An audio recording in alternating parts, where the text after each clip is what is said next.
Good morning, praise allot, శుభోదయం, అనుదిన ఆహారం అనే ఈ ఆధ్యాత్మికమైన కార్యక్రమానికి సుస్వాగతం. మనుషుడు రొట్టె వలన కాదు, దేవుని నోట నుండి వచ్చు ప్రతి మాట వలన జీవించును. ఈరోజు దేవుని యొక్క వాక్య ఆత్మీయ ఆహారము కీర్తనల గ్రంథము 35వ అధ్యాయము 26వ వచనంలోని 2వ భాగము. నా మీద అతిశయపడువారు సిగ్గుపడి అపకీర్తి పాలగుదురుగాక. దావీదు తనకు హాని చేయు వారిని ఇక్కడ శపించటం లేదు, కానీ తనకు న్యాయం తీర్చమనే ఉద్దేశముతో దేవుణ్ణి ఆశ్రయించాడు. అతిశయము గర్వం కాదు. తాను కలిగి ఉన్నవి, అవి ధనమైనను, ఆస్తులైనను, మానవ బాంధవ్యములైనను మొదలైనవి ఏవైనా వారు కలిగి ఉన్నవి ఏవైతే ఉన్నాయో అట్టి వాటిని బట్టి ఆనందించుటకు, సంతోషించుటకు అతిశయ కారణం అవును.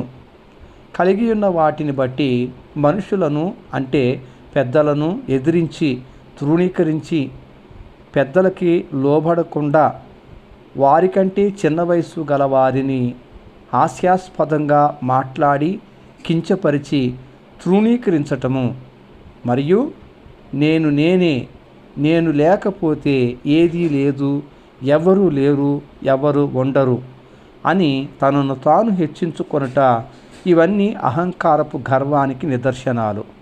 అతిశయం సంతోషాన్ని వ్యక్తపరచగా, తనను తాను హెచ్చించుకొని ఇతరులను తృణీకరించుట గర్వానికి నిదర్శనము, సాదృశ్యము. ఈ విధమైనటువంటి అధ్యాయంలో అతిశయము గర్వం కాదని తెలుసుకొనుటతో పాటు ఒక చిన్న విషయాన్ని గ్రహిద్దాం.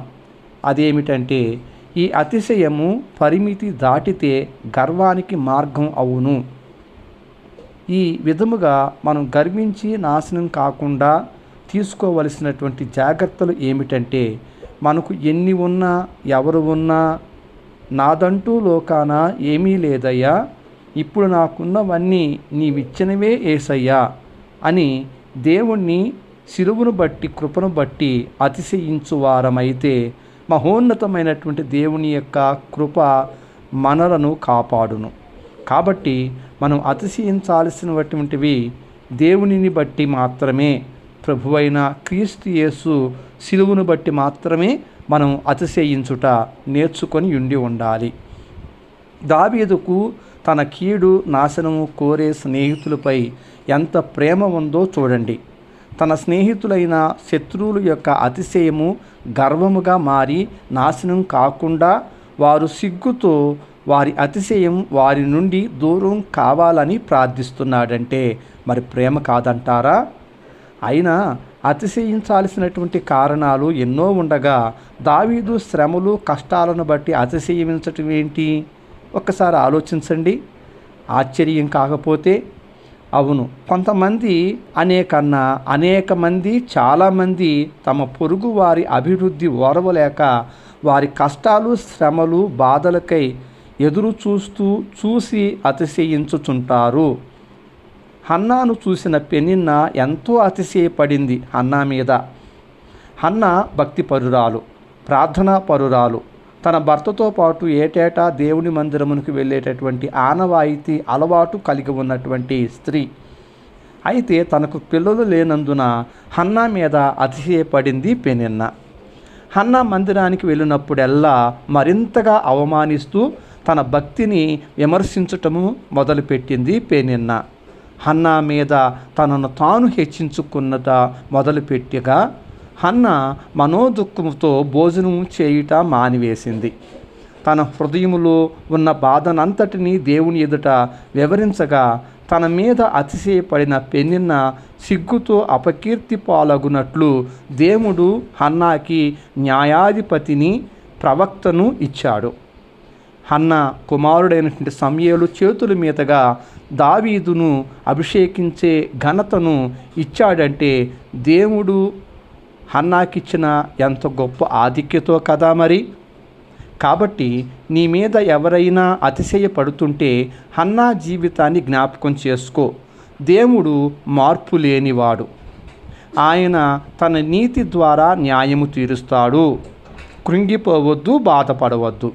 తనను తాను తగ్గించుకొని వారిని దేవుడు హెచ్చించును. తనను తాను హెచ్చించుకుని వారిని దేవుడు తగ్గించును. అంటే ఇతరుల మీద అతిశయపడువారు తగ్గించబడతారు. దానికి సాదృశ్యము హన్న పెనిన్నాల యొక్క జీవితాలే. దేవుడు హెచ్చిస్తే ఎవడు తగ్గించలేడు. దేవుడు తగ్గిస్తే ఎవరి వల్ల హెచ్చించటం సాధ్యం కాదు. యేసుక్రీస్తు ప్రభువును సిలువ వేసిన వారు మరియు సిలువ తీర్పుకు కారణమైన వారు ప్రభువు మీద ఎంతగానో అతిశయపడి ఉన్నారు. ప్రభువైతే సిలువ మరణం పొందునంతగా తనను తాను తగ్గించుకొని ఉన్నారు. అప్పుడు దేవుడు మరణంపై విజయాన్ని ఇచ్చినప్పుడు ప్రభువు మీద అతిశయపడిన వారందరూ సిగ్గుపడి అపకీర్తి పాలై నాశనమయ్యారు కదా, మనం గుర్తు చేసుకోవాలి. కాబట్టి మనము దేవుని యొక్క దీన దయగల హస్తాల కింద మనము దాగి ఉండి మనల్ని మనం తగ్గించుకొని దేవుని దృష్టిలో అంగీకారం అగుదుముగాక.